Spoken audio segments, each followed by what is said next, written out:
My boss looked at me with surprise and asked, "Why did you come in a taxi today? What happened to the car we gave you for your promotion?"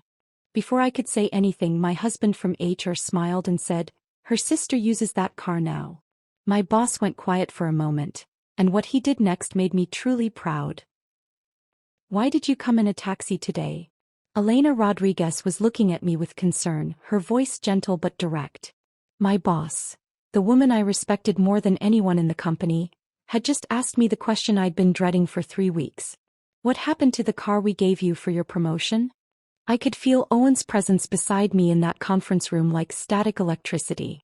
My husband, the company's HR director, the man who was supposed to be on my side. Before I could answer, before I could make up another excuse about car trouble or maintenance or anything that would protect him, Owen spoke. "Her sister is using that car now." His tone was so casual, so matter-of-fact, like he was commenting on the weather. Like he hadn't just announced to my boss that he'd given away company property without my permission. The silence that followed lasted maybe 3 seconds. But in those 3 seconds I watched my entire marriage, my career, my carefully constructed life, all of it, start to crack apart. And Elena's face told me she was about to do something about it. But I'm getting ahead of myself. Let me back up.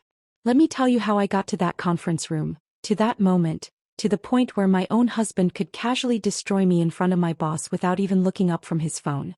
It started 3 weeks earlier, over breakfast. I'd woken up at 6:15 a.m. like I had every morning for 6 years, slipping out of bed without waking Owen. The house was silent except for the hum of that expensive espresso machine he'd insisted we buy, restaurant grade, professional quality, something I'd never learned to use properly because the third time I tried, he'd sighed and taken over because I was doing it wrong. So I made instant coffee instead. The cheap kind Owen said was garbage. I microwaved water in a mug and stirred in the crystals, standing at the kitchen window and watching the sunrise paint Camelback Mountain in shades of pink and gold. My Audi should have been in the driveway. The pearl white Q5 with caramel leather interior that came with my promotion to Senior Solutions Architect last year. My designated parking spot at work had been empty for weeks now, and every morning I stood at this window, I felt that absence like a missing tooth. You can't stop touching it with your tongue even though it hurts. I told myself it was temporary. That Owen's sister Charlotte really did need it. That I was being difficult, materialistic, petty for caring so much about a car. But standing there with my cheap coffee, feeling the silence of the house press down on me, I knew it wasn't really about the car. It was about the fact that I was disappearing. Not dramatically. Not in some obvious way that people could point to and say, that's when Abigail Morrison lost herself. But in small daily erasures. My coffee preferences didn't matter because Owen's espresso machine was better. My work schedule didn't matter because Owen had already volunteered me for his mother's charity board. My company car didn't matter because Charlotte needed it more.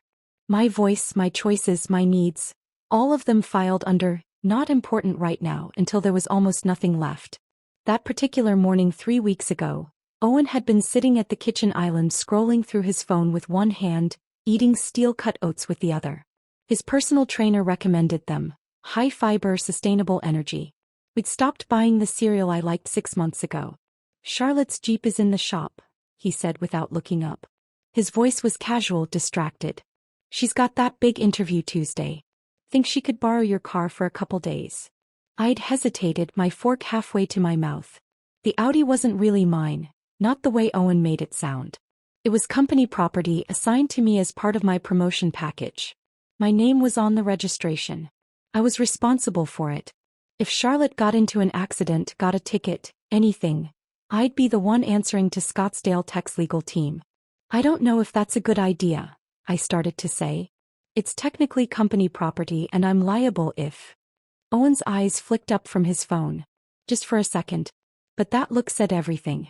The one that made my stomach tighten. The one that told me I was about to fail some invisible test I didn't know I was taking.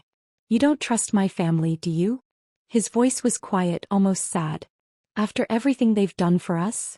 There was the trap I'd learned to recognize but never learned to avoid. His parents had loaned us the down payment for our house 3 years ago. $40,000 that Owen brought up whenever I tried to set a boundary with his family. When his mother called at 10 p.m. on work nights and I didn't answer. When I suggested we skip his brother's birthday party because I had a major presentation the next day. When I asked if we could spend Christmas with my family for once. The down payment. Always the down payment. Of course I trust them, I heard myself say. The words came out automatically like I'd been programmed. She can take it. Owen smiled, not the real smile I'd fallen in love with 6 years ago, but the one that meant he'd won something. Thanks, babe. You're the best. He went back to his phone. I went back to my oatmeal. And that sick feeling in my stomach settled in a little deeper. Charlotte was supposed to return the car after 2 days. Then it was 3 days. Then a week. Then just a few more days, turned into she's got client meetings, turned into her Jeep needs more work than they thought. By week 3 I'd stopped asking. Because every time I brought it up, Owen made me feel like I was the problem. It's just a car, Abby. Why are you being so materialistic? She's family. Family helps each other out. I didn't realize you were this selfish. Each conversation ended the same way. With me apologizing, backing down, feeling guilty for caring about something that apparently made me a terrible person. And the thing is, it wasn't just the car. Looking back, I could see the pattern so clearly. The credit card Owen opened in my name without asking. I'd found out when the bill arrived with $3,000 in charges I didn't make. When I confronted him, he'd looked confused, almost hurt. I thought you'd want the rewards points. Why are you being weird about this?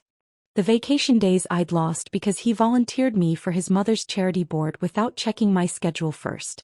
I told them you'd be perfect for the social media position. You're good with computers, right? Never mind that I was a senior solutions architect, not a social media manager. The dinner parties where he'd interrupt my stories to explain to our friends what I really meant when I talked about my work. Later, in private, he'd say he was just trying to help me sound more professional, less technical, more relatable. The family gatherings he'd schedule on weekends when I had major deadlines, then act wounded when I said I needed to work. You're always putting your job before family. My parents are starting to notice. Each incident was small enough to explain away. Small enough that complaining about it made me sound petty. But they weren't small.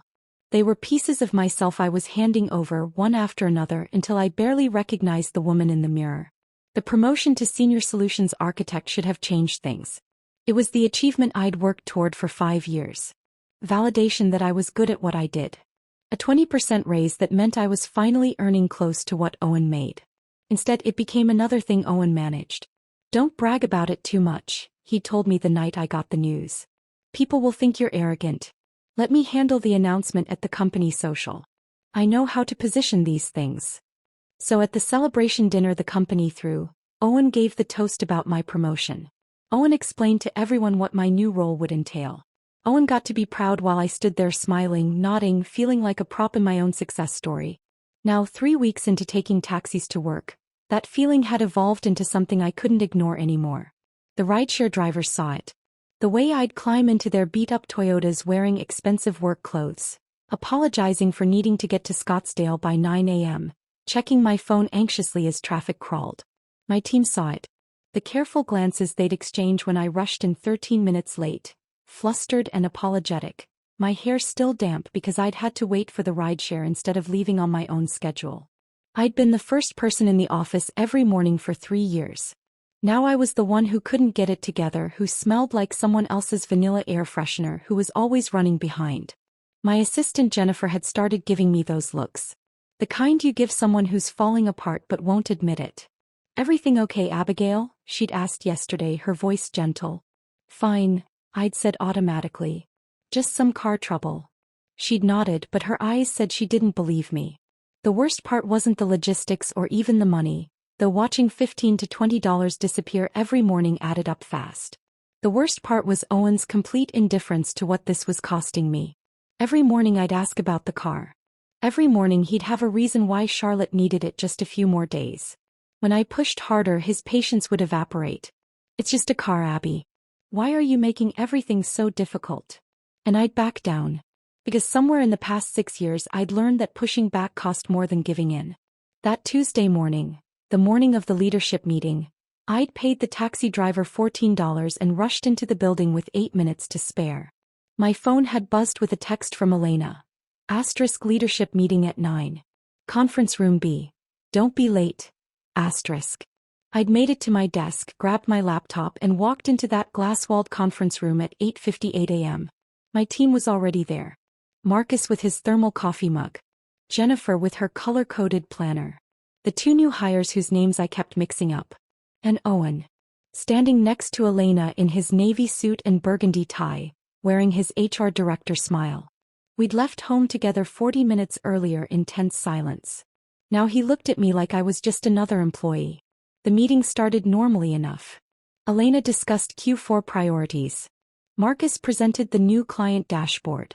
Jennifer outlined the API integration timeline.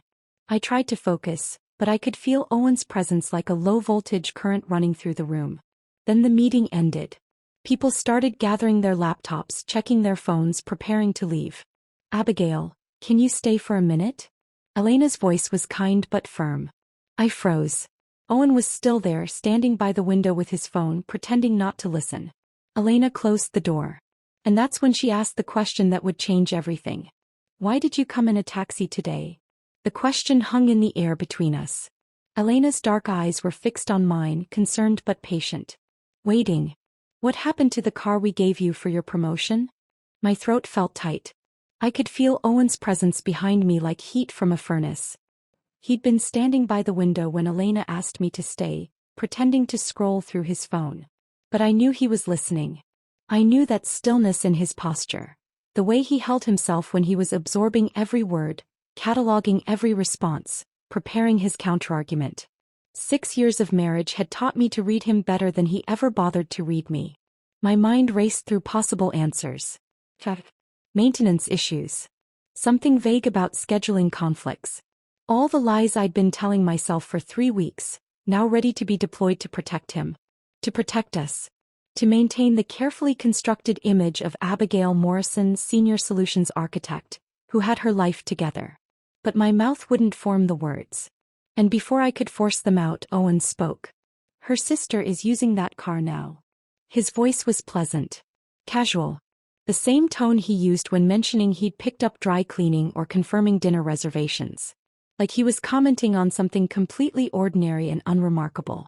Like he hadn't just told my boss that he'd given away company property without my permission. He didn't even look up from his phone. The silence that followed felt like the air had been sucked out of the room. I watched Elena's expression change in real time, confusion flickering across her face first, her eyebrows drawing together slightly. Then understanding as the words registered. Then something else. Something that looked like anger but controlled.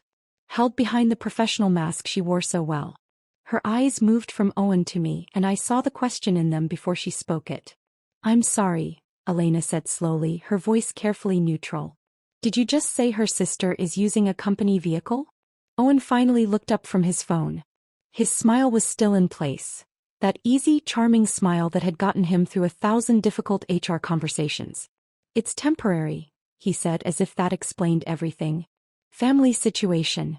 Charlotte needed reliable transportation for some important meetings. You know how it is. Charlotte is your sister, Elena said. Her voice had gone cold in a way I'd never heard before. Not Abigail's. Something shifted in the air. I felt it like a physical thing. The moment when the performance became real, when the carefully maintained separation between our personal lives and professional lives collapsed completely. And I realized I had a choice to make. I could back Owen up. I could smile and nod and say yes, it was temporary, it was fine, I'd agreed to it. I could protect him the way I'd been protecting him for 6 years, making myself smaller so he could stay comfortable. Or I could tell the truth. Actually, I heard myself say, and my voice sounded strange to my own ears. Steadier than I felt, clearer than it had been in months. We never discussed it. Owen's head snapped toward me. The smile faltered for just a second, genuine surprise breaking through his practiced composure. He hadn't expected me to contradict him. Not here. Not in front of my boss. Owen told me his sister needed the car for 2 days. I continued, and now that I'd started, I couldn't seem to stop. That was 3 weeks ago. I've been asking for it back ever since. Abby. Owen's voice had an edge now. A warning. Don't do this here. Don't do what? Something was rising in my chest. 6 years of swallowed words, unspoken resentments, accommodations I'd made while telling myself it was compromise. Tell the truth about what happened to company property? You're making this into something it's not. No, I said, and I was standing now, though I didn't remember getting up. I'm finally being honest about what's been happening. The car is registered to me. It's company property. I'm liable for it. Your sister has had it for 3 weeks without authorization, and every time I've asked for it back, you've made me feel like I'm being unreasonable for caring. Owen's jaw tightened. That muscle in his cheek that twitched when he was angry. This is a private matter between us. We can discuss it at home. It stopped being private when it involved company assets, Elena said, and her voice cut through the tension like a blade. She stood up, and there was something formidable about her in that moment. This woman who'd always been kind to me, encouraging, supportive. Now she looked like someone who could dismantle a person with words alone. Owen, you need to leave. Abigail and I need to talk. As Director of Human Resources, Owen started. You'll recuse yourself from any matters involving your spouse, Elena interrupted, and the smile on her face was sharp enough to draw blood. That's policy. Section 4, Paragraph 2 of the Employee Handbook. You wrote the policy, in fact. I remember the meeting. For a long moment Owen just stood there. I watched him calculating, weighing his options. His eyes moved from Elena to me and back again. I could see him trying to figure out how to regain control of the situation, how to reframe this so he came out looking reasonable. But there was no reframe available. Not this time.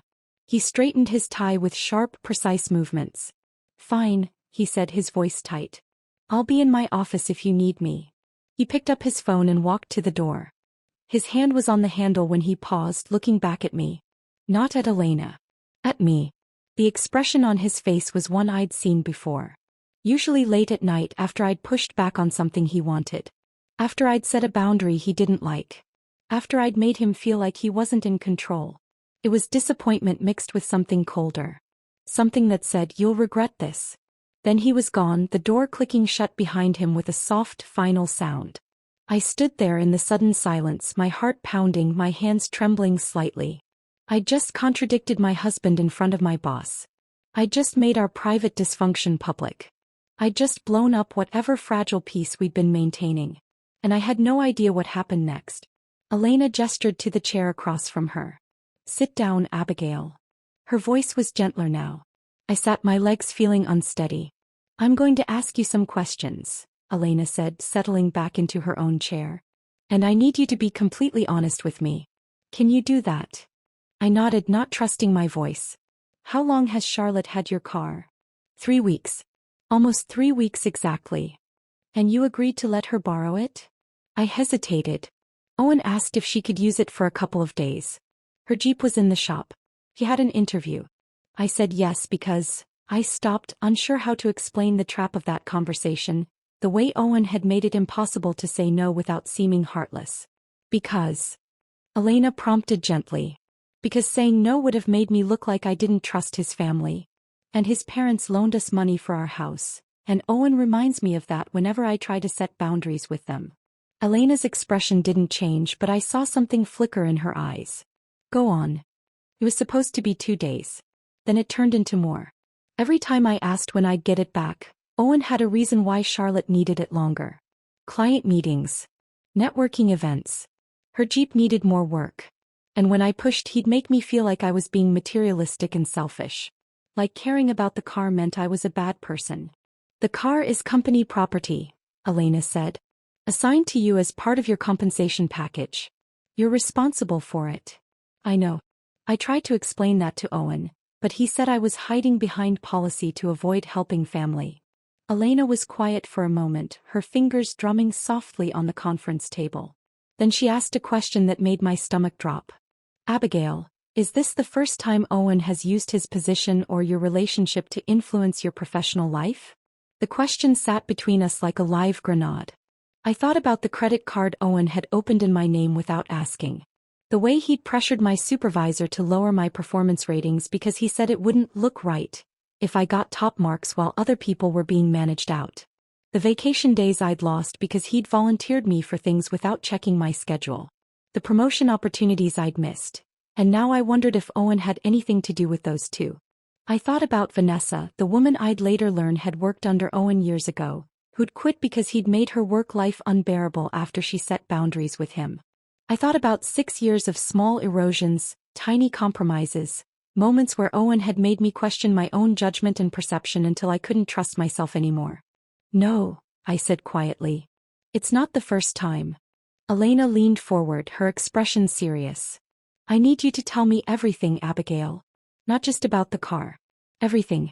And I need you to be specific. Dates, conversations, specific instances where Owen's personal relationship with you affected your work or his professional decisions." My hands were shaking. This felt enormous. Dangerous. Like I was about to step off a cliff and I had no idea if there was ground below or just empty air. "What's going to happen?" I whispered. Elena's voice was steady, certain. "What's going to happen is I'm going to retrieve your car today. And then I'm going to have a very serious conversation with our CEO about whether someone who can't maintain professional boundaries should be running our HR department." She stood up and walked to the door, opening it slightly. "David," she called to her assistant, "I need you to contact our legal team. Tell them it's urgent. Unauthorized use of company property and potential conflict of interest in HR operations." Then she turned back to me and her expression softened slightly. "Abigail, I need you to understand something. You're one of our best architects. Your work is exceptional. I've watched you build systems that have saved this company millions of dollars. And I've watched you show up early, stay late, and deliver beyond expectations for 3 years." She paused, choosing her words carefully. "What I should have noticed, and I'm sorry I didn't, is that you've been shrinking. Getting smaller. Less confident. I see it now. And I should have seen it sooner." Tears burned in my eyes. I blinked them back, but one escaped anyway, sliding hot down my cheek. "I thought I was handling it," I said, my voice breaking. "You were surviving it," Elena said gently. "There's a difference." Elena handed me a tissue from the box on the conference table. I hadn't realized I was crying until that moment. Silent tears that blurred my vision and made my throat ache. "Take your time," she said, sitting back down across from me. "But I need you to tell me everything, Abigail. Not just about the car. Everything." I wiped my eyes, took a shaky breath, and began to talk. Felt like watching someone else speak. Like I was floating above my body, observing this woman in expensive work clothes unravel 6 years of marriage in a glass-walled conference room. The words came out haltingly at first, then faster, like a dam breaking. I told her about the breakfast 3 weeks ago. Owen scrolling through his phone, asking so casually if Charlotte could borrow the car. The way he'd looked at me when I hesitated, that expression that said I was failing some invisible test. The guilt trip about his family, the down payment, all the ways I owed them. But then I kept going. And words I'd never said out loud to anyone started spilling out. "The credit card. I found out when the bill came," I said, my voice steadier now. $3,000 in charges I didn't make. When I asked Owen about it, he looked at me like I was crazy. He said he thought I'd want the rewards points, that he was doing me a favor. He made me feel like I was overreacting for being upset that he'd opened a line of credit in my name without asking. Elena's expression was unreadable, but she nodded for me to continue. "The vacation time. His mother runs this charity board. They needed someone to handle their social media. Posting updates, managing their website. Owen volunteered me without checking my calendar first. I had a major client presentation that same week. When I told him I couldn't do it, he said his mother would be humiliated, that I was always putting my career before family." I could hear how it sounded. Small complaints, minor inconveniences. The kind of things that happen in marriages. But Elena's face told me she was hearing something else. The dinner parties. We hosted one last month for some of Owen's colleagues. I was telling a story about this system integration project I'd led.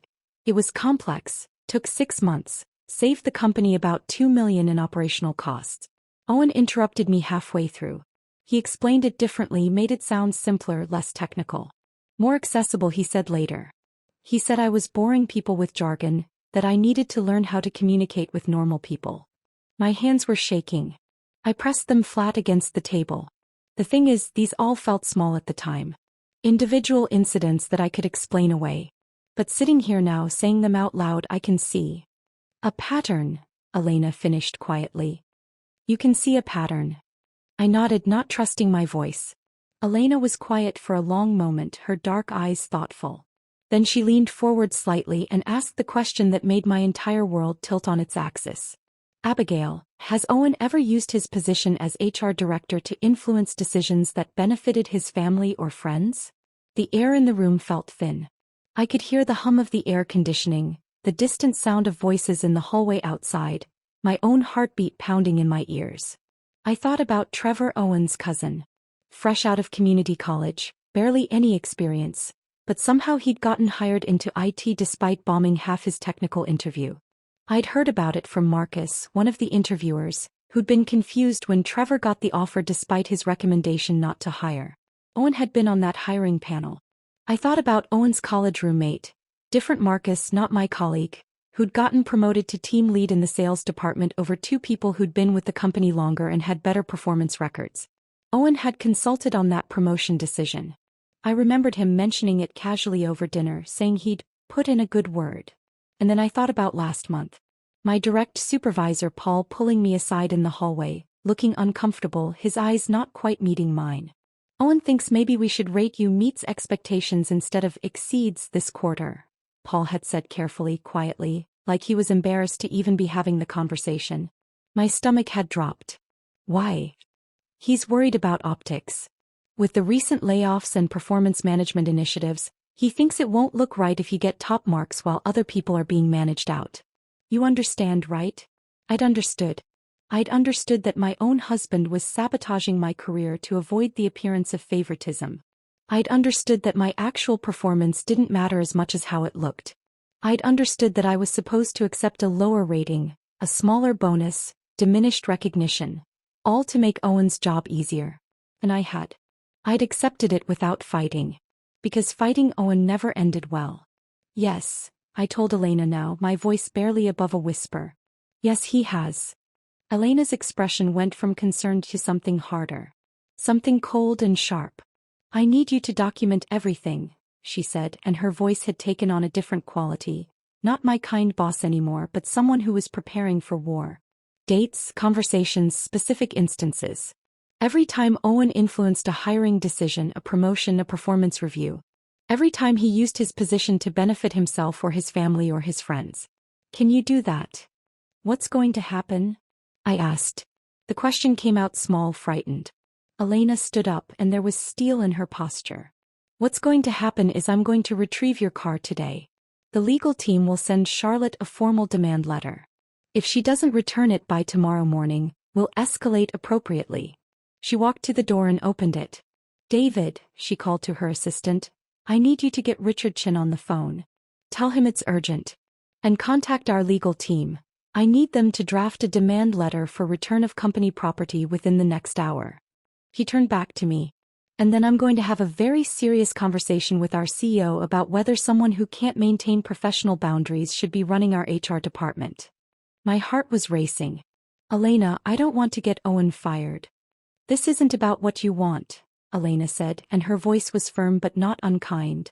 This is about policy violations, conflicts of interest, and potential abuse of position. If even half of what you've told me can be documented and verified, Owen has created serious liability for this company. She came back to the table, sat down across from me one more time. Abigail, I need you to hear something. You're one of our best architects. The system you designed for client data management, that alone saved us close to $3 million in the first year. The API integration you're working on now is going to revolutionize how we handle vendor relationships. You're not here because of Owen. You're here because you're brilliant at what you do. Her expression softened slightly. But what I should have noticed, and I'm sorry I didn't, is that you've been shrinking. Getting smaller. Less confident. A year ago you would have pushed back when I questioned the API timeline. You would have defended your work. Now you apologize first and explain second. I see it now. I should have seen it sooner. The tears came again, hot and unstoppable. I thought I was handling it. You were surviving it, Elena said gently. There's a difference. She pulled a legal pad from her briefcase and slid it across the table with a pen. Write down everything you can remember. Start with the most recent incidents and work backward. Be as specific as possible. Dates, times, witnesses if there were any. Don't worry about making it organized or formal. Just get it all down. I stared at the blank page, pen in hand, feeling the weight of what I was about to do. Take the rest of the day, Elena said. Don't go home if you don't want to. Go to a coffee shop, a friend's house, anywhere you can think clearly. Write everything down. Send it to me by end of day tomorrow. She stood up, then paused at the door. And Abigail?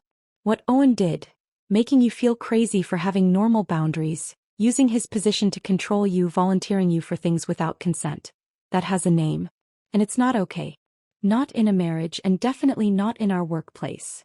I left the building in a daze. The Phoenix heat hit me like a physical wall when I stepped outside, but I barely felt it.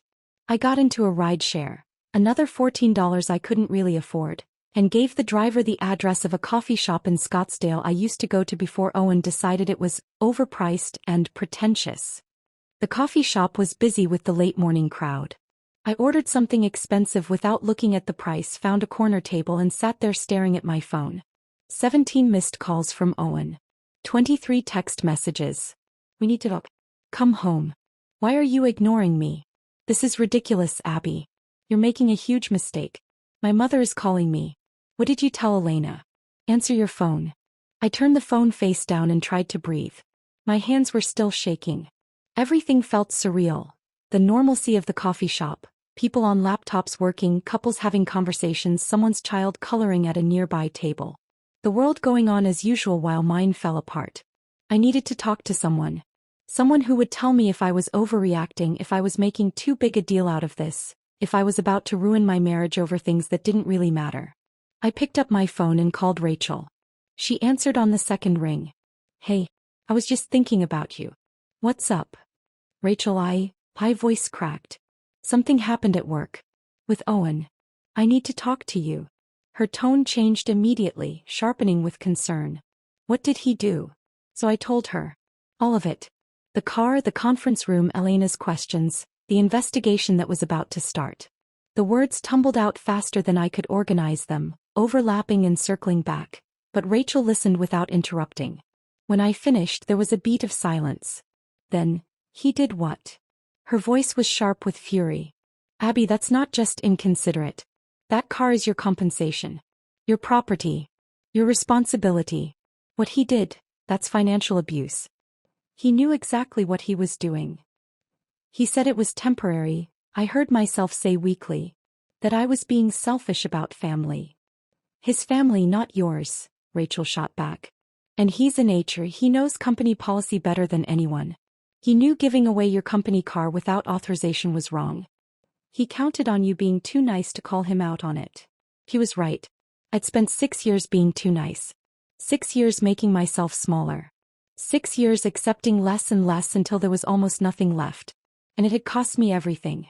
You need to get out of there, Rachel said, her voice firm through the phone. Don't go home tonight. Come stay with me. I was still sitting in that coffee shop in Scottsdale, my expensive drink going cold in front of me. The afternoon sunlight streaming through the windows felt too bright, too normal for what was happening. I can't just leave, I said. We own a house together. Where would I even? My apartment. Guest room. It's yours for as long as you need it. Rachel's tone left no room for argument. Abby, listen to me. You just told your boss that your husband has been sabotaging your career and abusing his position for years. Owen knows that by now.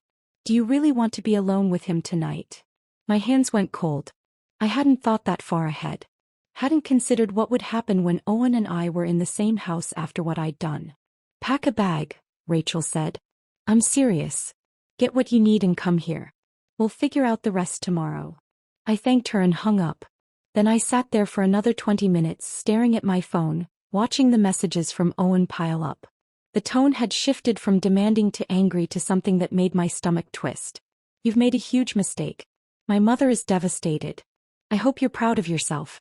This is who you really are, isn't it? Vindictive and cruel. At 3 p.m. a new text came through. Unknown number. I opened it. Your company's lawyers just sent me some threatening letter about the car. Are you serious right now? After everything our family has done for you? You're actually going to destroy Owen's career and humiliate us all over a car? Charlotte, Owen's sister. The one who'd been driving my Audi for 3 weeks. My hands were shaking. Part of me, the part that had been trained over 6 years, wanted to apologize immediately. To text back and say it was all a misunderstanding, that I'd fix it, that I was sorry for causing trouble. But a larger part of me, the part that had finally woken up in that conference room this morning, felt something different. Relief. The company was actually doing something. They'd sent a legal letter. They were taking this seriously. Elena hadn't just made sympathetic noises and sent me home with empty promises. She'd taken action. I didn't respond to Charlotte's text. Instead, I checked my work email. There was a message from Elena, sent 20 minutes ago. Legal team has issued formal demand for return of company property.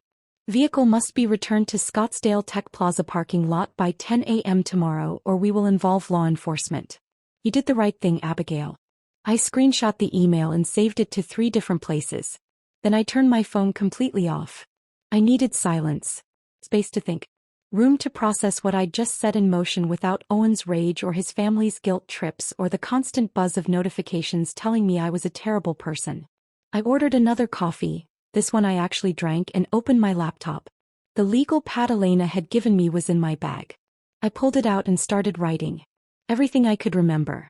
The credit card. The vacation time. The dinner parties. The performance reviews.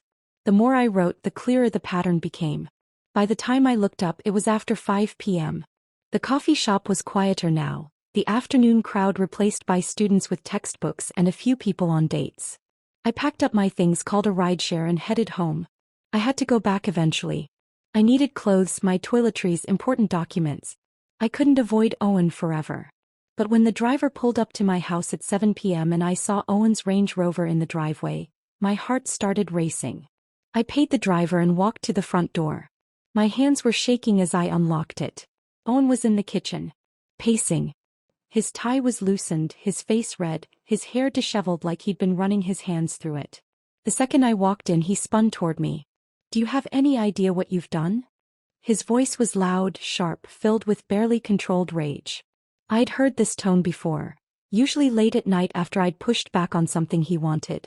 But never quite this intense. "Charlotte is humiliated," he continued, not waiting for me to answer. "My mother has been calling me all afternoon crying. The company sent my sister a legal threat, Abigail. A legal threat. Over a car." I set my bag down carefully on the kitchen counter. "It's not my car," I said, keeping my voice level. "It's company property. I'm responsible for it. It's been 3 weeks. Nothing happened to it. You're doing this to punish me. To get back at me for I don't even know what." His voice was rising, that edge of rage that used to make me back down immediately. "You went to Elena and made me look incompetent. You turned a simple family favor into some kind of corporate scandal." "I didn't turn it into anything," I said. "You gave away company property without authorization. That's a policy violation." Elena asked me about the car and I told her the truth. "We're married. What's yours is mine. Not when it's company property assigned specifically to me. Not when my name is on the registration and I'm legally liable for what happens to it." Owen's laugh was bitter, ugly. "This is about control. You can't stand that I made a decision without asking your permission. You've always been like this. Everything has to be exactly how Abigail wants it or you throw a tantrum." I stared at him. This man I'd spent 6 years trying to please. This man I'd made myself smaller for, quieter for, less demanding for. "No, Owen," I said, and my voice was steadier than I expected. "This is about respect. Something you've never shown me." His face went even redder. "I've given you everything. A home, a life, support for your career." "You've sabotaged my career," I interrupted. "You've been telling my supervisor to lower my performance ratings for 2 years. Did you think I wouldn't find out?" Owen went very still. That muscle in his jaw twitched. "I don't know what you're talking about. Paul called me this morning. He told me everything. Every review cycle, you pull him aside and suggest I'm not performing as well as I should be. That I'm coasting. That I'm not a team player." "I was trying to protect you," Owen said, but his voice had lost some of its conviction. "The optics of you getting top ratings while I'm your husband and the HR director, it would have looked bad for both of us. So you tanked my bonuses and my promotion opportunities to protect your image." "Our image. It's our life, Abby. Our reputation." I picked up my bag. "I'm staying at Rachel's tonight." You're leaving. Owen's voice cracked slightly. You're actually leaving over this? I'm leaving because I can't be here right now. Because standing in this kitchen with you feels like drowning. I walked to our bedroom, the one we'd shared for 6 years, and started pulling clothes out of the closet. Owen followed me, standing in the doorway. If you leave tonight, don't bother coming back, he said. His voice was quiet now, cold. This is it, Abby. If you walk out that door, we're done. I paused, a sweater in my hands. 6 years ago that threat would have worked. I would have backed down, apologized, done whatever it took to fix things. But that was before. Before the car. Before the conference room. Before I'd finally seen the pattern for what it was. Okay, I said quietly. We're done. I packed 2 bags. One with clothes, one with documents, laptop, things I'd need. Owen stood in the doorway the entire time, watching me with an expression that shifted between rage and disbelief. When I was finished, I walked past him without another word. Down the stairs, through the kitchen to the front door. You'll regret this, Owen called after me. You're making the biggest mistake of your life. I didn't answer. I just walked out into the warm Phoenix evening, threw my bags in the trunk of another rideshare, and gave the driver Rachel's address in Tempe. Rachel was waiting for me when I arrived. She took one look at my face and pulled me into a hug. You did the right thing, she said. You did the right thing. I let her lead me inside. She poured wine, ordered takeout, and didn't ask questions I wasn't ready to answer. I curled up on her couch and tried to breathe through the panic that was rising in my chest. My phone, back on now, wouldn't stop buzzing. Owen's mother. His brother. Charlotte again. All of them with variations of the same message. I was destroying their family. I was cruel. I was vindictive. I was going to regret this. I blocked the numbers one by one. The next morning, I woke up on Rachel's couch to a text from Elena, retrieved at 8 a.m. Full tank, professionally detailed. Welcome back. There was a photo attached. My Audi parked in my designated spot at Scottsdale Tech Plaza, gleaming in the early morning sun. I started crying and couldn't stop. Rachel made me coffee, let me cry, and eventually said, "What do you need to do today?" "I need to call Paul," I said. "My supervisor. He sent me an email yesterday about the performance reviews. I need to hear the full story." Paul answered on the 3rd ring. "Abigail. I'm glad you called. Tell me everything," I said. "Please." So he did. Owen hadn't just suggested lowering my rating last month. He'd been doing it for 2 years. Every single review cycle, Owen would find a moment to pull Paul aside, in the hallway, in the break room, once even in the parking lot, and plant seeds of doubt. He'd say things like, "I worry Abigail's getting too focused on the technical side and losing sight of the team dynamics," Paul explained, his voice heavy with guilt. Or, "I think she's coasting a bit this quarter, don't you?" He was subtle about it. Never directly telling me what to do. Just suggesting. Implying. And I listened because he's HR and you're his wife, and I thought he knew something I didn't. "Did anyone else know?" I asked. "I don't think so. He always caught me alone. And I'm ashamed to say I never questioned it. I should have. I'm sorry, Abigail." After I hung up, I sat in Rachel's guest room and stared at the wall. 2 years. Owen had been systematically undermining my career for 2 years. While telling me he was proud of me. While smiling at company events. While presenting himself as the supportive husband. My phone rang. "Elena. Can you come in this afternoon?" she asked. "Richard Chin wants to speak with you." "Phew.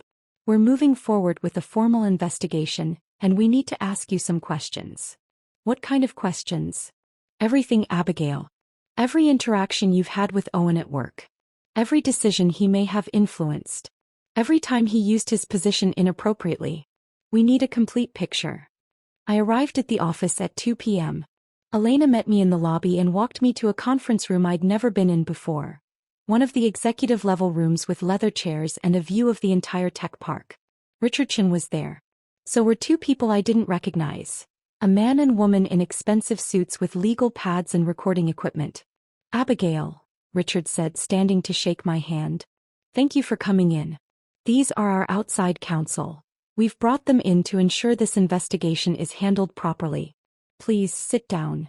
For the next 2 hours they asked me questions. They recorded everything. They took notes. They asked for details I'd forgotten, Dates I couldn't remember, context I had to piece together. I told them about Trevor. About Owen's roommate. About my performance reviews. About the complaints that had disappeared. With each answer, the lawyer's expressions grew more serious. Finally, Richard Chin leaned back in his chair and looked at me directly.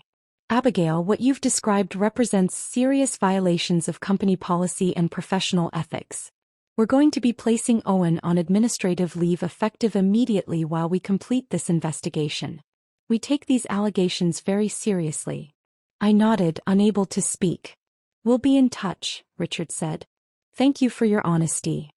I left that conference room feeling like I'd just detonated a bomb that would reshape everything. I left the Scottsdale Tech building that afternoon feeling like I was walking through water. Everything moved slowly, felt distant, like I was watching my own life from somewhere outside my body. Richard Chin had just told me they were placing Owen on administrative leave. Pending investigation. Those words kept echoing in my head. I'd done that. I'd set that in motion. My phone started ringing before I even made it to the parking lot. Owen's mother. I stared at her name on the screen, my thumb hovering over the decline button. Then I thought about the down payment. About 6 years of Sunday dinners at their house. About the way she'd welcomed me into the family, called me daughter, made me feel like I belonged. I answered, Abigail. Her voice was thick with tears. Please tell me this isn't true. Please tell me you didn't do this to my son. Mrs. Callahan, 18 times, she interrupted, her voice rising. I've called you 18 times today. 18. And you ignored every single one until now. I've been in meetings. The company is destroying my son's career because of you. She was crying now, full sobs that made her words come out broken. How could you do this to him? Owen gave you everything. A home. A life. Respect. He supported your career even when people said he shouldn't marry someone so ambitious. And this is how you repay him. My chest tightened. It's not like that. Owen violated company policy. He gave away company property without authorization. He's been manipulating. Over a car? Her voice went shrill. You're destroying his entire life over a car? Over your pride. It's not about pride. He's been sabotaging my performance reviews for 2 years. He opened a credit card in my name without asking. He's been using his position too. You're a liar. The words cut through everything else. Final. You're a liar and a manipulator, she continued, her voice shaking. You seduced my son. You made him think you loved him. And now you're trying to ruin him because you can't control him anymore. Because he finally stood up to you. That's not what happened. I've known my son for 34 years. I know who he is. And I know gold diggers when I see them. She hung up. I stood in the parking lot, phone still pressed to my ear, listening to dead air. That was just the beginning. Owen's brother posted on Facebook that evening. I didn't see it at first. I'd been avoiding social media. But Rachel showed me, her face tight with anger. Some people will destroy an entire family over material possessions. Some people value things more than relationships. Some people forget where they came from and who helped them get where they are. Praying for my brother during this difficult time. The comments were worse. Friends of Owen's family, people I'd met at holidays and birthdays, all weighing in about the unnamed person, who was clearly terrible. So sad when people show their true colors. Your brother deserves so much better. Praying for him. Some people are just users. Don't read them, Rachel said, trying to take my phone away. They don't know what they're talking about. But I couldn't stop scrolling. Watching people who'd smiled at me, hugged me, welcomed me into their family gatherings.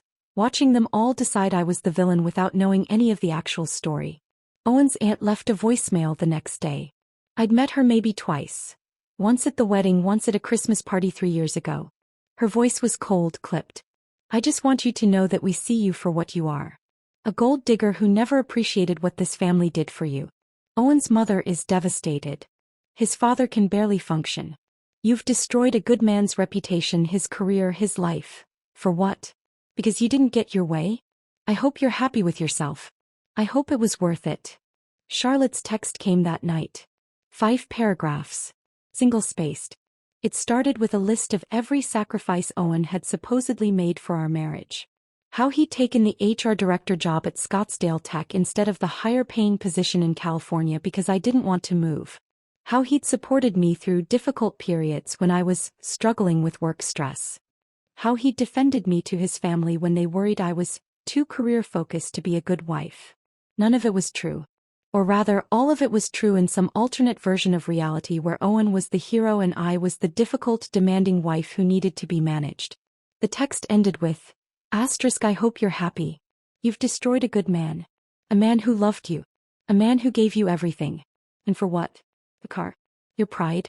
I'll never forgive you for what you've done to my brother. None of us will."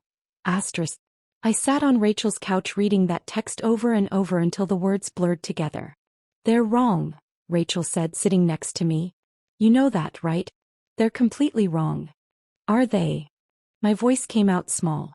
"Maybe I am overreacting. Maybe I should have just..." "Don't." Rachel's voice was sharp. "Don't do that. Don't let them rewrite what actually happened." But it was hard not to. When everyone around you is telling the same story, that you're the problem, the difficult one, the person who destroyed everything, it becomes easier to believe them than to trust your own experience. My mother called the next morning. "Honey," she started, and I could already hear the concern in her voice. The worry. "Rachel told me what's been happening.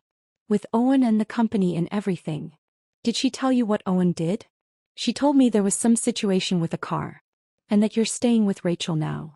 Pause. "Abby, are you sure you're not overreacting? I know marriage is hard, but it's about compromise. Maybe you two should see a counselor before you burn everything down." I was sitting in Rachel's guest room, staring at the ceiling. The same conversation, different person. "Mom, he gave away my company car without asking me. He's been sabotaging my performance reviews for 2 years. He opened a credit card in my name. This isn't about compromise." Silence on the other end. Then, "But he's your husband. You made vows. For better or worse, remember. This isn't worse, Mom. This is abuse." "Abuse." Her voice went up. "Honey, abuse is a strong word. Owen never hit you, did he?" "No, but..." "Then maybe abuse isn't the right word. Maybe you're just going through a rough patch. All marriages have rough patches." I closed my eyes. "Mom, he's been controlling me for 6 years." Another long pause. "I just don't want you to make a mistake you'll regret. Divorce is hard. You'll be alone. And people are going to think you're difficult if you leave him over things like this." "Things like this," I repeated. The words tasted bitter. "You know what I mean. Married couples work through problems. They don't just give up at the first sign of trouble. This isn't the first sign of trouble. This is 6 years of trouble that I've been ignoring." "But honey..." "I have to go, Mom." I hung up before she could say anything else. Rachel found me 20 minutes later, still sitting on the bed, staring at nothing. "Your mom?" she asked gently. I nodded. "Let me guess. She thinks you're overreacting. She thinks I should go to counseling. Work it out. Not give up so easily." Rachel sat down next to me. "Even the people who love us can't always see what we're going through. Especially when the person hurting us is good at looking normal." 2 weeks crawled by. Owen stayed at his mother's house. I stayed at Rachel's. The company investigation continued. Then Elena called. "Richard and legal have finished reviewing everything," she said, her voice carefully neutral. "Can you come in? There's something we need to tell you." I met her in the same executive conference room. Richard Chin was there again, along with the 2 lawyers from before. "Abigail," Richard began, "what we found during our investigation was more extensive than we initially anticipated." He slid a folder across the table toward me. I opened it, my hands shaking. Trevor's hiring wasn't just a case of Owen being on the panel. Owen had rewritten Trevor's assessment scores after the interview was complete, changing failing marks to passing ones. Then he'd submitted the falsified scores as the official record. The promotion Owen's roommate received hadn't just benefited from Owen's consultation. Owen had written fabricated peer reviews praising the roommate's work, then submitted them as if they'd come from actual colleagues. My performance reviews weren't the only ones Owen had manipulated. They'd found 3 other employees whose ratings had been systematically lowered over multiple review cycles. All people who had in some way annoyed Owen or questioned his decisions. And there were complaints.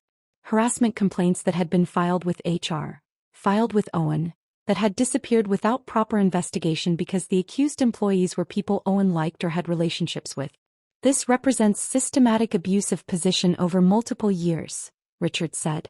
Fraud, falsification of records, retaliation, and failure to properly investigate misconduct reports. I stared at the papers in front of me, unable to process it all. We're giving Owen a choice, Richard continued. He can resign quietly with a standard severance package, or we can terminate him for cause. If we terminate for cause, we're obligated to report certain violations to industry oversight boards. That could affect his ability to work in HR anywhere else. What did he choose? I asked. He has 48 hours to decide. But Abigail, you should know. Whether he resigns or is terminated, this is over. Owen will not be working at Scottsdale Tech anymore. I left that meeting feeling numb. This wasn't just about the car anymore. It was about years of corruption I'd been too close to see. Years of Owen manipulating people, systems, careers, all while presenting himself as the professional, competent HR director everyone trusted. That night, I met with Melissa at a downtown office. She'd brought in someone new, Catherine Vance, a family law attorney with steel gray hair and sharp eyes that missed nothing. You need to file for divorce, Catherine said without preamble. Not next month. Not when things settle down. Now. She spread papers across the desk. Arizona is community property. Everything acquired during the marriage gets split 50-50 by default. But, she looked at me directly, the credit card he opened in your name without consent? That's fraud. The way he manipulated your career? That's economic abuse. We can argue he damaged your earning potential and that you deserve compensation. My hands were shaking as I signed the retainer agreement. He's going to fight this, Catherine warned. Men like Owen don't let go easily. Are you prepared for that? I thought about the past 2 weeks. The voicemails. The texts. The social media posts. Owen's family painting me as the villain in a story they didn't understand. I'm prepared, I said. That night, Owen was served with divorce papers at his mother's house. He called me at midnight. You're really doing this? His voice was raw, broken. After everything we've been through. After 6 years. You're really throwing it all away. Yes, I said. I'm really doing this. You'll regret this, Abby. His voice changed, went cold. I'll make sure you regret this. I'll make sure everyone knows what kind of person you really are. The line went dead. I sat in the darkness of Rachel's guest room, my phone still in my hand, wondering if I was strong enough for what was coming. Then I remembered Elena's words. Asterisk, you were surviving it. There's a difference. Asterisk. I was done surviving. It was time to live. The morning after Owen's midnight phone call, I woke up on Rachel's couch with my phone clutched in my hand and the taste of regret in my mouth. Not regret for filing for divorce, but regret that it had taken me 6 years to get here. Catherine Vance called at 8 a.m. Owen's retained counsel, she said without preamble. Gerald Hoffman. You know that name. I didn't. He's expensive and he's vicious. Specializes in high-conflict divorces. He's going to come at you hard, Abigail. Are you ready for that? I don't know, I said honestly. What does hard mean? It means discovery requests that are designed to intimidate. It means depositions where they'll try to make you cry. It means they're going to dig through every aspect of your life looking for ammunition. The first discovery demand arrived that afternoon via email. 23 pages of requests. 5 years of tax returns. Bank statements from every account I'd ever had. Credit card statements. Employment records. Performance reviews. Emails between me and Owen. Text messages. Social media posts. Therapy records if I had any. They're phishing, Catherine explained when I forwarded it to her. Looking for anything they can use to paint you as unstable, vindictive, or financially motivated. I don't have therapy records, I said. Owen always said therapy was for people who couldn't handle their problems like adults. Catherine's silence on the other end was loaded. Then, of course he did. Start gathering everything else on this list. And Abigail? This is going to get worse before it gets better. He was right. We spent the next 2 weeks compiling documents. Catherine was meticulous, organized, strategic. For every document Owen's lawyer requested, she had a response ready. The credit card Owen opened in my name? We had the application showing his handwriting, not mine. We had statements showing purchases I'd never made, golf equipment, expensive dinners at restaurants I'd never been to, a leather jacket I'd never seen. The text messages about the car? We had screenshots going back 3 weeks showing Owen's pattern of guilt trips and deflection. The performance reviews. We had emails from Paul, my supervisor, documenting Owen's interference. We had the company investigation report detailing systematic manipulation. This is good, Catherine said, reviewing everything spread across her conference table. This is really good. They're going to argue you orchestrated Owen's termination to gain advantage in the divorce. We're going to show that the company's investigation was independent, thorough, and found genuine misconduct. Will it be enough? It should be. But Hoffman's going to spin it anyway. He'll say you're a vindictive wife using your company connections to destroy your husband. Owen's first formal court filing arrived a week later. Catherine had warned me it would be bad, but nothing prepared me for seeing it in writing. Respondents systematically manipulated company leadership to orchestrate petitioner's termination in retaliation for a minor disagreement regarding temporary use of a vehicle. Respondents' actions demonstrate a pattern of vindictive behavior and calculated cruelty designed to financially harm petitioner and gain advantage in divorce proceedings. I read it 3 times, each word landing like a physical blow. This isn't true, I said to Catherine. None of this is true. I know. But this is what they're going to argue. Owen's painting himself as the victim of your manipulation. We need to be ready to counter that narrative with facts. That night I couldn't sleep. I lay in Rachel's guest room staring at the ceiling, replaying the past 6 years, wondering if there was some version of events where I actually was the villain Owen was describing. Then my phone buzzed with an email. 2 a.m. From an address I didn't recognize. Subject line, about Owen Callahan. My first instinct was to delete it. Probably more harassment from his family. Probably someone else telling me I'd destroyed a good man. But something made me open it. Dear Abigail. My name is Vanessa Pritchard. I worked at Scottsdale Tech from 2018 to 2020 in the HR department under Owen's supervision. I'm reaching out because I heard about the investigation and your divorce through mutual connections, and I think you should know that you're not the first person he's done this to. If you're willing to meet, I have information that might help your case. I understand if you don't want to. This is probably overwhelming enough already. But I wish someone had warned me about him before I started working there. Maybe I can at least help you now. Vanessa. I forwarded the email to Catherine immediately. She called me at 8 a.m. Do you know this person? No. I've never heard the name. I'll have my investigator run a background check. If she's legitimate, this could be important. But be careful. This could also be someone from Owen's side trying to get information. Vanessa checked out. She had worked in HR at Scottsdale Tech, had resigned in 2020, now worked for a nonprofit in Phoenix. No connection to Owen's family or friends that Catherine's investigator could find. We met 3 days later at a coffee shop in Phoenix. Neutral territory, public safe. Vanessa was younger than me, maybe late 20s, with dark hair pulled back in a ponytail and eyes that looked older than her face. She was nervous, fidgeting with her coffee cup, glancing around like she was worried someone might see us. Thank you for meeting me, she said. I wasn't sure you would. Your email said Owen did something to you too. She nodded. I was 26 when I started working under him. Just out of grad school, first real HR job. Owen seemed amazing at first. Charming, supportive, always complimenting my work. He made me feel like I was really good at my job. Her hands tightened around her coffee cup. Then he started asking me to do things that weren't in my job description. Personal errands. Picking up his dry cleaning. Getting coffee for his wife. My stomach dropped. For me. He never used your name.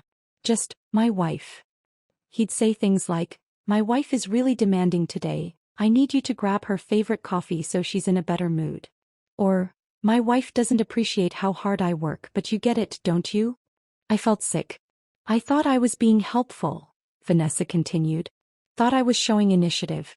But then he started crossing other lines. He'd text me late at night, 11 midnight, about work stuff that could have waited until morning. He'd compliment my appearance in ways that felt off. That dress really suits you, or, you should wear your hair down more often. Her voice got quieter. When I started dating someone, Owen got weird about it. Asked intrusive questions about my boyfriend. Made jokes about him not being good enough for me. suggested I could do better. When I told him it was inappropriate to discuss my personal life like that, everything changed. She pulled out her phone and showed me screenshots. Text messages from Owen. You're being ungrateful and unprofessional. I've invested a lot in your development. I'm disappointed in your attitude lately. You used to be such a team player. If you can't handle constructive feedback, maybe HR isn't the right fit for you. Emails documenting performance issues that Vanessa insisted were completely fabricated. Write-ups for being late when she had timestamps proving she was on time. Complaints about her negative attitude and difficulty working with others. He started poisoning my reputation, Vanessa said. Telling other people in HR that I was difficult to work with, that I had personal issues affecting my judgment. I filed a complaint with his supervisor about the inappropriate texts and comments. What happened? Nothing. Owen was so good at covering his tracks. He said he was just being a supportive mentor, that I'd misinterpreted his texts, that I was obviously going through something personal that was affecting my perception. He made me sound crazy. I knew that feeling. That exact feeling of being made to question your own reality. Eventually I just quit, Vanessa said. It was easier than fighting. I found another job, moved on, tried to forget about it. Why are you telling me this now? She looked at me directly. Because when I heard Owen was being investigated, I realized I wasn't the only one. That this was his pattern. He finds someone he can control. Someone younger, someone grateful, someone who trusts him, and when they push back he destroys them. We talked for another hour. Vanessa told me about other things she'd noticed while working under Owen. The way he'd helped his cousin get hired despite failing the interview. The way he'd made negative comments about female employees who were too ambitious or not team players. The way he'd dismissed harassment complaints when the accused were men he liked. I'm willing to testify, Vanessa said as we were leaving. If it helps. If it stops him from doing this to someone else. After Vanessa left, I sat in my car in the parking lot and cried. Not sad tears, angry tears. Frustrated tears. Tears for the 26-year-old woman who'd been excited about her first real job and ended up being manipulated and gaslit until she quit. Tears for myself who'd spent 6 years being manipulated the same way. That night I did something I'd been avoiding. I went back through my own career timeline with new eyes, looking for patterns I'd been too close to see. I'd been promoted to Senior Solutions Architect last year. That was real. I'd earned that through my work, my systems, my contributions to the company. But what about before that? 3 years ago I'd applied for Principal Architect. Made it to the final round. Then got passed over for someone with less experience. 2 years ago I'd applied for VP of Engineering. Again final round. Again passed over. At the time I told myself I wasn't ready. That I needed more experience. That the other candidates were just better fits. But what if that wasn't true? I reached out to Tom, a former colleague who'd been on the VP hiring panel. We met for lunch at a restaurant in Tempe. I need to ask you something, I said after we'd ordered. And I need you to be completely honest. Tom looked nervous. Okay. 2 years ago I applied for the VP of Engineering role. I made it to the final round. Why didn't I get it? He shifted uncomfortably in his seat. Abby, that was a long time ago. Please. I need to know. He was quiet for a long moment. Then, Owen spoke to the hiring committee privately. After your final interview. My heart started racing. What did he say? He said you were brilliant technically. That wasn't in question. But he had concerns about your leadership presence. He said you were going through some personal issues that were affecting your judgment, and that it might be better to wait another year or two before promoting you to that level. I felt like I'd been punched in the chest. Did anyone question that? He's your husband.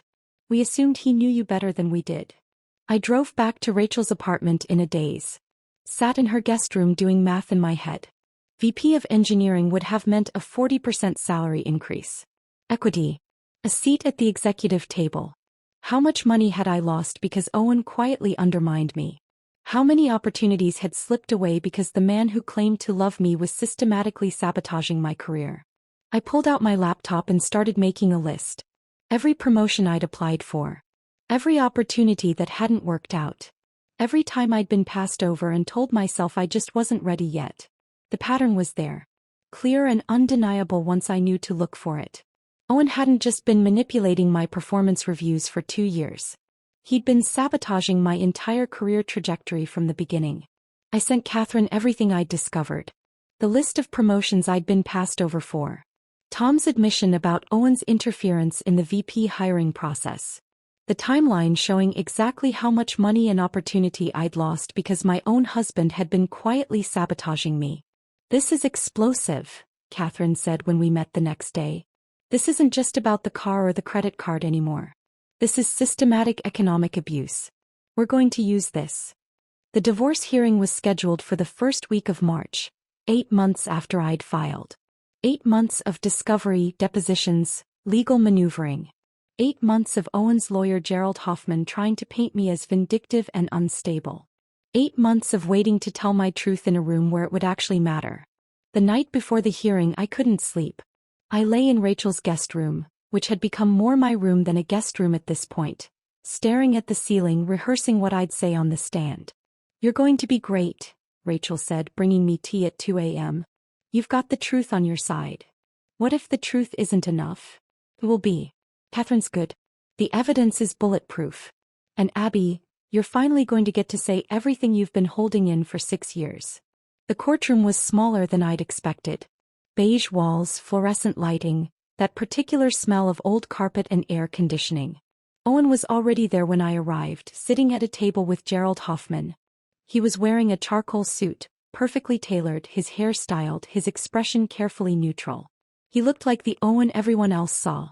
Professional, composed, respectable. The Owen who'd fooled everyone at Scottsdale Tech for years. The Owen who'd convinced his own family I was the villain. But I knew the man underneath that suit. The man who'd called me at midnight to tell me I'd regret leaving him. The man who'd systematically destroyed my career while claiming to support it. The man who'd made me feel crazy for 6 years. Judge Patricia Brennan entered and we all stood. She was in her 50s, with silver hair pulled back severely and an expression that gave nothing away. "Be seated," she said. "Let's begin." Hoffman called Owen to the stand first. Owen walked up with his head high, his hand steady as he placed it on the Bible, and swore to tell the truth. Then he sat down and Hoffman began his questioning. "Mr. Callahan, can you describe your marriage to the respondent?" Owen's expression shifted into something softer, sadder. "I thought we had a good marriage. I loved Abby. I supported her career even when it meant sacrificing my own opportunities. When she got promoted to Senior Solutions Architect, I was so proud of her. I encouraged her to take it even though it meant more stress, more time at work, more time away from us. It was such a careful lie. Threaded with just enough truth that someone who didn't know better might believe it." "When did things start to change?" Hoffman asked. "After the promotion," Owen said, his voice heavy with manufactured sadness. "She became obsessed with status. With control. Everything had to be exactly her way. If I made a decision without consulting her first, she'd get angry. If I tried to help my family, she'd accuse me of putting them before her." I watched the judge, trying to read her expression. She was taking notes, her face neutral. "Can you tell the court what happened with the vehicle?" Hoffman asked. "My sister Charlotte was going through a difficult time," Owen said. "Her car had broken down and she had job interviews coming up. I asked Abby if Charlotte could borrow her car for a few days, just temporarily until Charlotte could get her own car fixed. Abby agreed at first, but then she changed her mind. She started demanding the car back, saying it was company property, making it into this huge issue."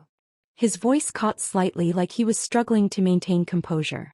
"When I wouldn't immediately demand the car back from my sister, when I asked Abby to have some compassion for my family, she went to her boss and claimed I'd given away company property. She used her relationship with Elena Rodriguez to manipulate the situation, to make me look incompetent, to destroy my career out of spite."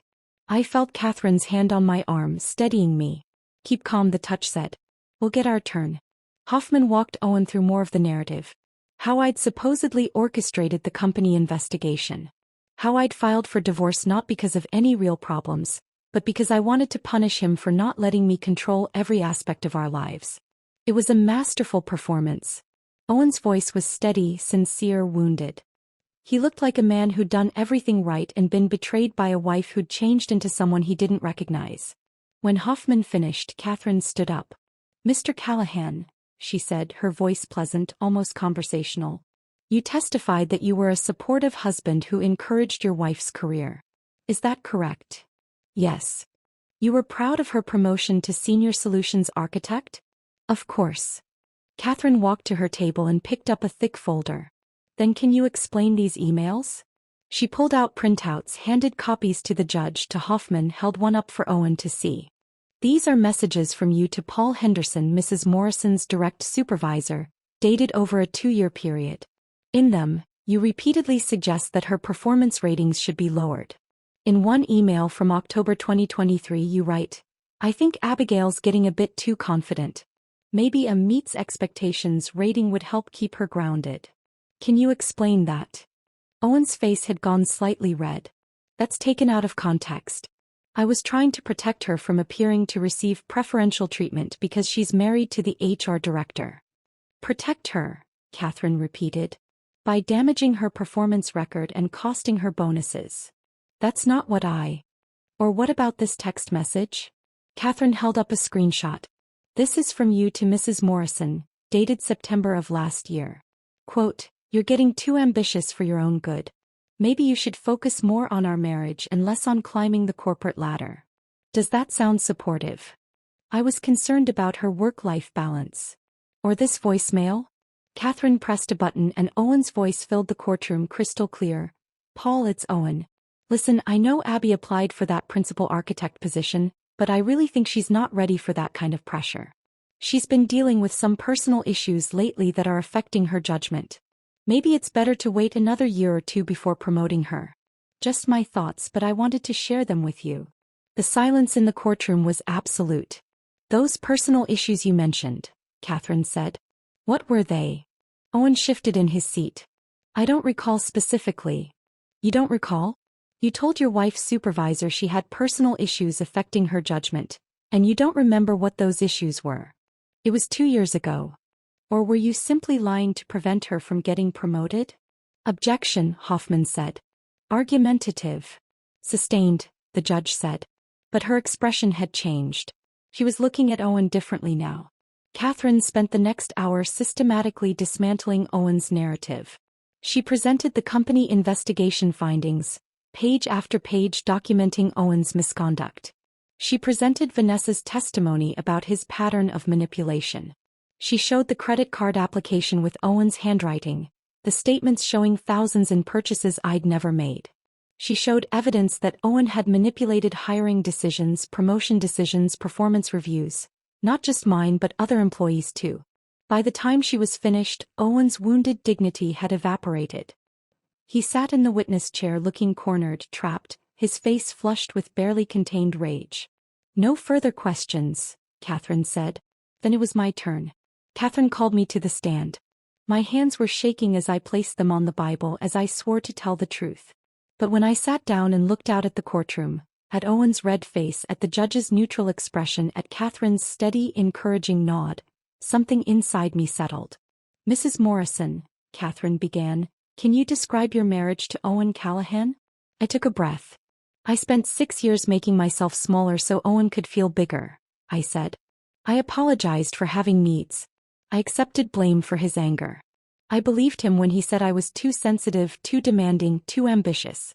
I let him convince me that caring about my own career made me a bad wife. I looked directly at Owen. But the car wasn't about the car. It was about the fact that you'd been taking pieces of me for years, and I'd finally run out of pieces to give. It was about realizing that I deserved a partner who celebrated my success instead of sabotaging it.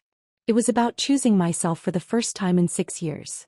Catherine walked me through everything. The credit card. The vacation time.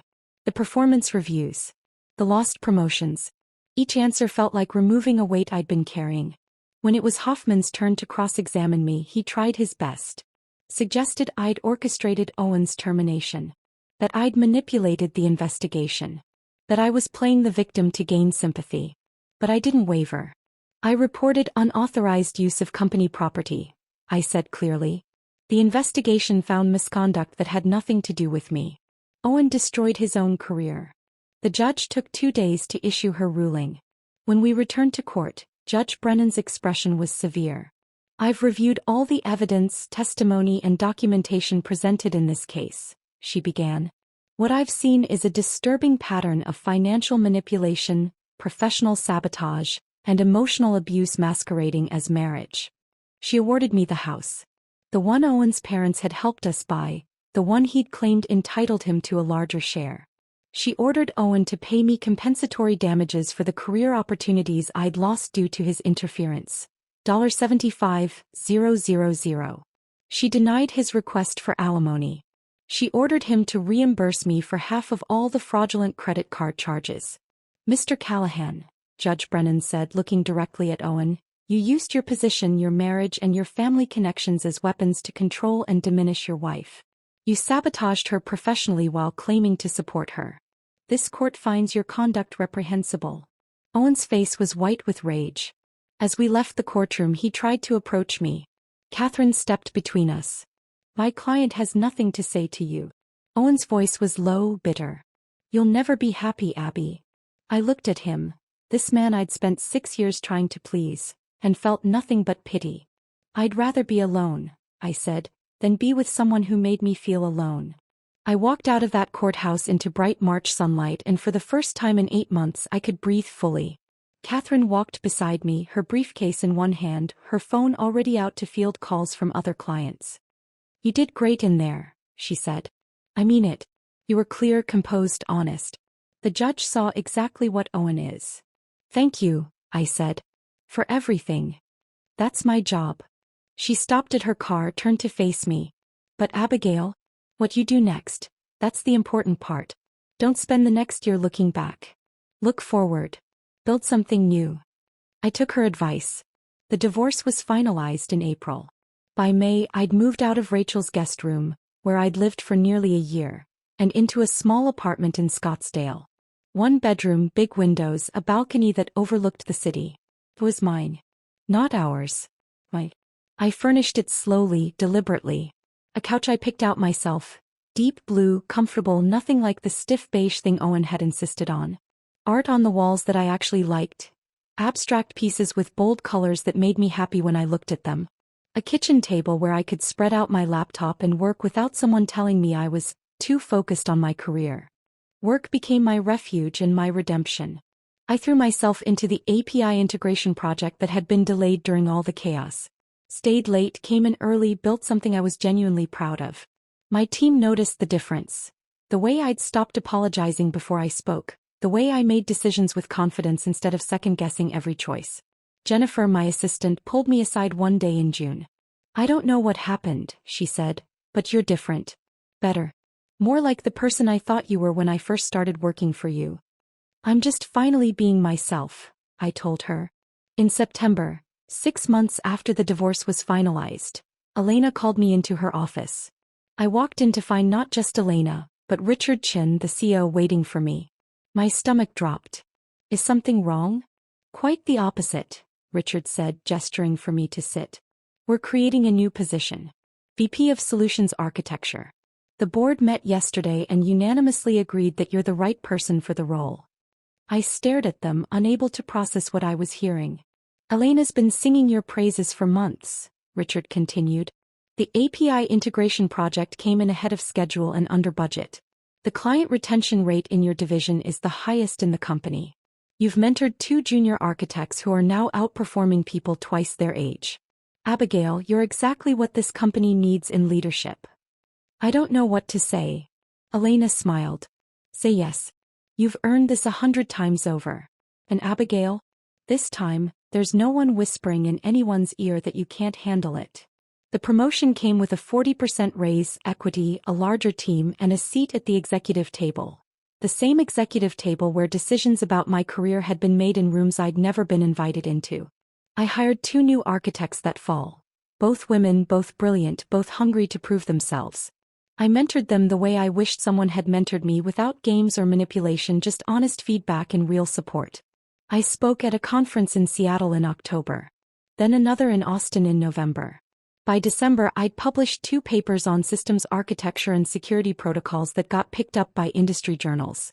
At the company holiday party, Richard pulled me aside near the bar. I need to tell you something, he said, his voice low. Owen used to talk to me about you. Before everything came out. He'd say things like, Abigail's brilliant but she's fragile. Too much pressure and she'll break.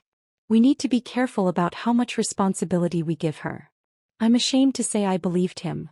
I felt that old familiar tightness in my chest, but it didn't consume me like it used to. I'm glad I finally see the truth, Richard continued. What's that? That you were never fragile. You were just being crushed. I'd sworn off dating for at least a year. Maybe 2. Maybe forever. But James kept showing up. I met him at a tech security conference in November, right after my promotion. He was presenting on API vulnerabilities, and I asked a question during the Q&A that turned into a 30-minute conversation afterward. He was tall, soft-spoken, with gray streaks in his dark hair and laugh lines around his eyes. Divorced 3 years earlier. Cybersecurity architect at a different firm. No overlap with my professional world, no complicated history, just a guy who was genuinely interested in the technical problem I'd raised. Want to grab coffee? He'd asked. I'd love to hear more about your integration approach. Coffee turned into dinner. Dinner turned into a weekend hiking trip to Sedona in January. He asked questions and actually listened to the answers. He celebrated when I told him about landing a major client, instead of finding ways to diminish the achievement or make it about himself. When I finally told him about Owen and the divorce, sitting on a red rock trail with the Arizona desert stretched out below us, he was quiet for a long time. That must have been incredibly hard, he said finally. It was. But it was also necessary. I'm sorry you went through that. He took my hand, his thumb tracing circles on my palm. But I'm also grateful because the woman who survived that, the woman who fought her way out and rebuilt her career and learned to trust herself again, she's incredible. By March, a year after the courthouse, we were spending most weekends together. His apartment or mine, hiking or cooking or just existing in the same space without tension or calculation or fear. He never once made me feel like I was too much or too ambitious or too focused on my career. When I got excited about a technical problem, he leaned in and asked follow-up questions. When I worked late, he brought dinner to my office and sat quietly reading while I finished. One Saturday evening in April, we were sitting on his couch after dinner and he asked carefully, "What would you think about me meeting your mom?" I looked at him. This man who made me laugh, who challenged me intellectually, who never once tried to make me smaller. I'd like that. Yeah. But James, I need you to know something. I'm never going to be the woman who makes herself smaller. I'm never going to apologize for my career or my ambition or taking up space. If that's going to be a problem. He pulled me closer, kissed my forehead. Good. I don't want you to be the woman you are, ambitious, driven, brilliant, taking up all the space she deserves. That's exactly who I want. I ran into Owen on a Saturday afternoon in late May, in a Whole Foods parking lot in Scottsdale. I almost didn't recognize him. He'd gained weight, his hair had gone almost completely gray, and he had this look, defeated, diminished, like life had worn him down. Abby. His voice made me stop. Turn around. Owen. We stood there for a long, awkward moment. Two people who'd once shared a life, now strangers in a parking lot. I heard about your promotion, he said finally. That's really good. Thank you. I'm working at a startup now. In Tempe. Smaller company, smaller role. Fresh start. I nodded, unsure what to say. I've been in therapy, Owen continued, the words coming out stiff, rehearsed. My counselor says I have control issues. That I was not a good partner to you. That I used manipulation instead of communication. It wasn't an apology. Not quite. But it was acknowledgement, which was more than I'd expected to ever hear from him. I hope therapy helps you, I said, and I meant it. I really do. He looked at me and something in his expression cracked. That performative composure he'd always worn like armor. Are you happy? I thought about my apartment with the blue couch and the art I loved. About my job, my team, the respect I'd earned on my own merit. About James, who was probably at my place right now setting up for movie night like he'd promised. Yes, I said. I really am. Good. His voice was soft, genuine. That's good. You deserve that. We said goodbye. I watched him walk away. This man who'd once controlled so much of my life, now just another person I used to know. I felt no anger. No bitterness. Just a quiet gratitude that I'd found the strength to leave. That evening I drove home through the Phoenix sunset. My Audi, the car that had started everything, handled smoothly, the leather seats worn now in familiar places, the radio playing something I'd chosen instead of something Owen preferred. The mountains glowed pink and gold. The same colors I'd watched from my kitchen window on those mornings when I felt like I was disappearing, when Owen's espresso machine hummed and my instant coffee seemed like a metaphor for everything I'd given up. But I wasn't disappearing anymore. I was taking up space, building something real, choosing myself every single day. James was waiting when I got home, takeout spread on my kitchen table, a documentary queued up about deep-sea exploration that he knew I'd love. "How was your day?" he asked, pulling me into a hug. "Strange," I said. I ran into Owen. And it was fine. He's in therapy. He acknowledged some things. It was almost sad seeing him like that. James kissed the top of my head. "You're allowed to feel compassion for him. That doesn't mean you made the wrong choice." "I know." We ate dinner, watched the documentary, fell asleep on my blue couch with his arm around me and my head on his chest, and I felt something I hadn't felt in years. Peace. Real, uncomplicated peace. Elena had asked me once, months after everything settled, if I regretted how it all went down. No, I'd told her. I regret how long it took me to speak up. But I don't regret speaking up. She'd smiled. That warm, knowing smile that had given me courage in that conference room on a Tuesday morning that changed everything. "Watching you stand up for yourself that day," she'd said. "That made me proud to be your boss. But more than that, it reminded me why we have policies, why we protect people, and why silence is never the answer when someone's being diminished." He was right. Silence wasn't the answer. The answer was a single moment of truth in a conference room. A boss who refused to look away. A woman who finally learned she was worth fighting for. Worth every difficult conversation. Every uncomfortable moment. Every bridge burned with people who valued my silence over my dignity. My Audi still sits in my reserved parking spot every morning. VP of Solutions Architecture, the sign says now. But it was never really about the car. It was about learning that the cost of peace isn't supposed to be pieces of yourself. It was about discovering that respect isn't something you earn through surrender. It's something you demand through boundaries. It was about understanding that the right person doesn't make you smaller. They celebrate your size. I lost a marriage. A house I'd helped pay for. Relationships with people who chose Owen's version of events over the truth. But I gained something more valuable. I gained myself. And that was worth everything. If this story of standing up and reclaiming your power had you inspired, hit that like button right now. My favorite part was when Elena asked about the car and Owen casually said, her sister uses that car now. What was your favorite moment? Drop it in the comments below. Don't miss more empowering stories like this. Subscribe and hit that notification bell so you never miss an upload. Never miss an upload. Never miss an upload. Never miss an upload. Never miss an upload. Never miss an upload. Never miss an upload.